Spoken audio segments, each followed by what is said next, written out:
keeping his story straight. Not a good thing for a writer. The Fauci haters, they are not impressed with the book, among them Arizona Congressman Andy Biggs, who tweeted, quote, "Profiting from the pandemic with a book deal is truly a new low." It's actually not a new low. We've seen this low before. Dr. Fauci, already the highest paid person in the entire federal government. So where is he finding time to write a book in the middle of a once-in-a-century health catastrophe? Let's get into it with tonight's party panel. We've got Reason Magazine and Reason.com editor-in-chief Catherine Mangu-Ward. We've got first-time panelist, Accuracy and Media President Adam Gillette, and Democrat strategist, radio host, and Fox News contributor, Leslie Marshall. Welcome, everyone. Woo! Hey, Kennedy. Hi. So, Catherine, let us begin. I think my favorite part about this story is not the utter hypocrisy of writing these things when you're still gainfully employed as a public servant. It's that Morgan Fairchild reached out to Dr. Fauci in one of the emails released through a FOIA request by BuzzFeed News and said, "Dr. Fauci, you can use my Twitter account if you want to reach more people." I thought that was Morgan Fairchild, my girlfriend. Your thoughts, Catherine? I mean, none of us would ever want to have our emails FOIA'd, which to my mind is an excellent reason not to work for the government. Mm-hmm. But yeah, the idea that Fauci and Cuomo have both now written books about their incredibly exemplary leadership that we may all follow in their footsteps strikes me as at the very least too soon and probably just flat out a bad idea. These are not books that are going to age well, and the Fauci book is not aging well before it even hits bookstores. Yeah, we also have a Fauci action figure. And Adam, that brings me to one of your points. This whole thing is reminiscent of a certain Star Wars character that no one wants to see a feature-length movie made of. And who would that be? No, that's exactly right. It's as if they did a Star Wars spin-off about Jar Jar Binks. He's a failure of it, and they say you can learn. That was really good. Sorry. Who's the person? I want to find the person who 15 months into a pandemic is like, you know, I haven't gotten enough Anthony Fauci in my life. Where can I get more? I want to find that person. And imagine being like somebody who was an mRNA vaccine technology enthusiast years ago working on it, and you find out that this guy is the media darling of the pandemic. It's sickening. Well, it's sickening that he's been wrong about so many things and has withheld so much. Now, Leslie, I don't care if people make money. I don't care that President Obama made $60 million off of a Netflix deal and, you know, a bunch of biographies that he and his wife were going to write once they left the White House. But the point is, once you leave office, my dad once told me you can never make money in politics unless you're on the take. And when you are a federal employee and one of the highest profile people in all of politics and all of media, that means you're in politics, and you shouldn't be hawking a book until you're completely done with the pandemic. I don't know that we'll ever be completely done with the pandemic. There are still people who won't wear masks, so people that won't get vaccinated. Fortunately, we have. Fortunately, no, I doubt it. Fortunately, there's about a dozen states that are, myself included here in California, our state, that are close to or around herd immunity. I'm glad you said the thing about capitalism, Kennedy, because when I see people like Andy Biggs, you know, getting mad at Anthony Fauci for making $1, and that's capitalism, the god in America, everybody has a right to make a buck. So let's just talk about profiting off the death of individuals. Absolutely disgusting. However, there have been people in the past, Lacey Peterson's mom, that agree for that. And then Dr. Fauci is an infectious disease specialist, and he's not an elected official. Yes, he works in the federal government. He knows a lot about infectious diseases and gain-of-function research. A lot. Right. More than he's ever disclosed. Infectious diseases kill a lot of people. So whether Anthony Fauci is in the federal government or when he is done working for the federal government, almost any book he writes is going to touch upon something, some virus, some disease that has killed people throughout the world. So does that mean that anybody who's a doctor, anybody who's an infectious disease specialist, anybody who works in the federal government has an MD after their name can't write a book? I don't agree. No, it means when you have that much power and you're withholding that much and the press is not holding you accountable, people get very, very suspicious of your motives. And again, I don't care if he makes money. My issue is with the constant questions that are arising day after day that he's not being pressed about, Catherine. What is the biggest lie that concerns you here? You know, I will say I assumed that a lot of the mixed guidance that we were getting early on about masks in particular was Fauci and others doing a kind of noble lie, right? We have to lie to the public because those idiots don't know how to behave, and we need to save the masks for the healthcare workers.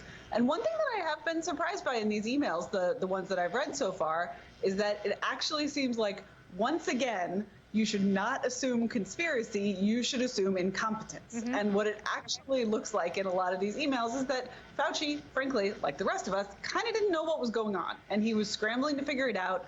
And if anything, his sin was sort of overconfidence and instilling overconfidence in the public about certain decisions that he did not have good grounding for. Yes. I will say, though, there is infinite market for Fauci, at least still in D.C. I walk by a house every day that still has a "We love you, Dr. Fauci" sign in the window, and this is after even the BLM signs have come down. So don't underestimate the fandom. Yeah, those people clearly do not have children in public schools. Have you been following the growing fight over critical race theory? Some parents in Virginia are outraged over their school district's push to teach the controversial Marxist ideology. Critical race theory asserts American history and institutions are built on and infused with racism. It's been spreading like wildfire in classrooms across the country. In one suburb outside D.C., parents have reached the boiling point. They formed a group called Fight for Schools to push back on a mandatory plan for teachers to complete training focused on, quote, systemic oppression and implicit bias. So is critical race theory going to be a required curriculum going forward? And how can you stop it? The party panel is back. Catherine Ward, Adam Giet, and Leslie Marshall. All right, so Catherine, obviously I will start with you because you're in Virginia, yes? Or are you in D.C.? I'm in D.C. I grew up in Virginia. So you are close by, and these parents are upset for very obvious reasons because this is not settled social science. There is still a great deal of controversy when it comes to critical race theory. What are your thoughts? Yeah, I'm not sure social science is ever settled social science, to be fair. Listen, I don't think critical race theory is the right approach to teaching kids about the very, very real problem of racism in this country. I think there are a lot of flaws in both the underlying theory as well as the way it's executed in schools. But I'm equally troubled by the fact that this is now fodder for politicians, and we have politicians telling teachers what they can and can't teach in the classroom in both directions. It sucks for teachers, and it's also just a terrible way to do education. Politicians are not educators, and they shouldn't be in that business. This is not what the government is for. Of course, this just slides me right down the slippery slope to school choice. As Amen. Always, I would want parents to be able to have their kids educated the way they think is right. Yes, and that's not the same thing for kids in the same family, kids in the same district, kids in the same state. But it is, and I agree with you, a one-size-fits-all approach from anyone is the wrong approach. And we were starting to make good headway in terms of school choice, but we have been backsliding, Adam, with critical race theory. Your thoughts? Well, that's right. So often, conservatives and libertarians get upset about what they see as the big threats coming from Washington, D.C. But there are tyrants in your community that are 10 times worse than AOC, and that get away with it because we're not paying attention to them enough. And I'm so glad to see these parents taking a stand against it. And what I want to know is, how do these race baiters, how do they get to pretend to be fans of Martin Luther King when all they want to do is judge people based on the color of their skin rather than the content of their character? Remember when we talked about how stereotyping was a bad thing? You don't hear that word used by them anymore because that's all they want to do is stereotype and feel garbage into the minds of young kids. It's terrifying. And, you know, there's something called whiteness, which is seen, Leslie, as this big negative blob. And if they determine that you belong under the umbrella of whiteness, then you have naturally bad intent, and there's nothing you can do about it. Well, I'm white, and clearly not all white people are bad. I have a white child, a brown husband. I have a multi-religious and multicultural and multi-ethnic family. But what I do want my children to learn in school is truth. Tulsa massacre, 100th anniversary yesterday. Numerous people were talking about how they weren't taught about that in school. And speaking of school, there's always going to be outrage when you put in any kind of new theory or any kind of teaching that, pushes the envelope. Darwinism, people went crazy when they wanted to teach Darwinism back in the day. People went crazy when they wanted sex education to be taught and also homosexuality, sexual orientation to be taught. So I'm not surprised about that. I do believe no one size fits all when it comes to schools. And obviously, critical race theory is going to be chosen in some school districts within some states and not in others. And parents are certainly going to weigh in whether they like it and approve of it, or like some of these parents in Virginia who don't and are outraged.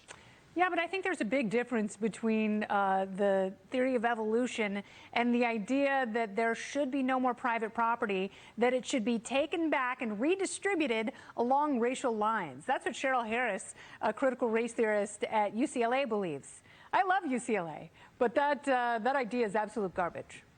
Leslie? Well, Native Americans, many Native Americans wouldn't agree with you on that, Kennedy. You look, some of our history is really wonderful, but some of our history is bloody, some of our history is hateful. Why don't you give your private property to be redistributed along racial lines? Go ahead. Well, that may happen. We're seeing here in California that there is a beachfront property that was taken from an African American family illegally, and the courts are ruling and are changing that. Mm-hmm. So go ahead and give yours. Look, when it happened, you start with the reparations. You volunteer. When it happened to Jews in Europe after the Holocaust, they got reparations. So maybe we need to write some checks. After all, we never gave 40 acres and a mule, and that is what was promised. Oh, so, the hashtag Hitler was right was trending about a week and a half ago. So obviously people have not internalized those lessons I would never from say World that. War II. I'm of Jewish lineage. No, I lost relatives in the Holocaust. I'm of Jewish lineage. Hitler was right about nothing except taking his own life. Yes, and this misguided Marxist critical race theory is also rooted in racism, where Jews are white adjacent and Asian Americans are completely pushed out of public education. All right. After that last story, you might need a drink and a vacation. Unfortunately, I got some bad news for you. Southwest and American Airlines extending their bans on alcohol service due to disturbing and disruptive passenger behavior. This after a Southwest flight attendant lost 2 teeth with the passenger after she was assaulted last week. The Federal Aviation Administration has received 2,500 reports of unruly passengers, including 22 civil penalties. So will this booze ban smooth the tension or make the situation even worse? Catherine, I think it's a bad idea. What are your thoughts? So we've tried prohibition before, different substances actually, and while of course a couple of airline companies refusing to sell booze on their flights is not, we will see some of the same dysfunction. We will see people smuggling booze. We will see people pre-gaming flight. It's going to be. They already are. Yeah, they already are. And the idea that somehow by not selling you the little teeny bottle of Jack Daniels for like $18 or whatever on your flight is going to be the thing that makes airline passengers behave well, I find a little hard to believe. There was a great piece in The Atlantic this week, actually, about how a lot of the pathologies around alcohol have to do with the social context. And frankly, the social context of an airplane right now is terrible. So I am not surprised that alcohol leads to bad behavior there. I would say maybe the airline companies should try to improve the social context rather than banning the booze. And they could start by not charging us for checked bags, Adam. Well, any frequent traveler would be surprised to see this happening on America, not so surprised to see it happening on Southwest. We all know Southwest has the best employees, maybe some of the worst customers. If you remember the Southwest Airlines reality show, the thing got canceled because every episode was the same. Passengers were too drunk to fly. American tries to compete with Delta and United. Southwest tries to compete with Greyhound. They win both in profits and probably in blood alcohol content. Well, that is something. That's the American dream. So do we all need to be teetotalers when we fly, Leslie?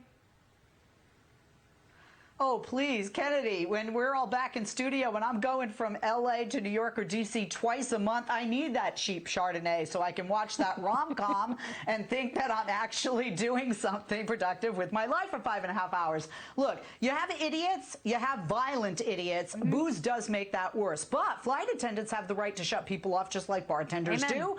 And I don't, and also these airlines, by the way, you're still getting booze in business and first class. So, you know, what happens to the idiots who are violent there? I don't think this solves the problem, but I do think, you know, pulling these people off the plane, placing them on no-fly lists, maybe that will solve the problem. Well, it's you punch a flight attendant, you are signing your own traveling death warrant. Party panel, thank you so much, Catherine. Adam, welcome to it, and Leslie.